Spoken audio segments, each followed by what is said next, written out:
तर आपण सर्वांची ही जबाबदारी आहे की आपण आज जलपुनर्वसनासारखे उपाय करून आपल्या घराच्या भोवती पाणी साठवण्याची योजना राबवली पाहिजे. आणि सर्वात महत्त्वाचं म्हणजे आपल्या नद्या ह्या फार दूषित होत चालल्यात, तर आपण नद्यांना बिलकुल दूषित करता कामा नये. निर्माल्य हे नदीत टाकून द्यायचं बंद केलं पाहिजे. आता तर गणेश उत्सवाचा कार्यक्रम आपला सुरू आहे.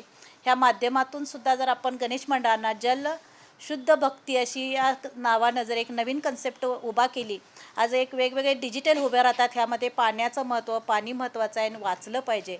पाण्याची पेरणी तुम्ही केली पाहिजे आणि त्या गणेशापर्यंत भक्ती पोचवत असताना त्या पर्यावरणाचाही कुठंतरी विचार आपण केला पाहिजे. ही कन्सेप्ट घेऊन जर आपण काम केलं तर मला वाटते तरुण मुलांनी गणेश भक्ती जी आज गणपतीपर्यंत पोचवण्याचा प्रयत्न आहे तो नक्की त्याच्यापर्यंत पोचेल अशी आशा व्यक्त करते. लहान मुलापासून म्हणजे मी म्हणते लहान जी मुलं शाळेला जातात त्यांच्यापासून जर आपण पाणी कसं वाचवावं हे जर त्यांना शिकवलं गेलं तर फार चांगलं होईल. आपण ABCD शिकवतो, आई शिकवतो, तसंच बाळ हे पाणी वाया घालवायचं नाही. वॉटर बॅगेतलं पाणी कसं ओतू नकोस म्हणून हेही आपण समजावून जर त्या मुलांना सांगितलं, कॉलेजच्या युवकांना युवतींना जरी सांगितलं तर भरपूर हा फायदा होऊ शकतो आपला.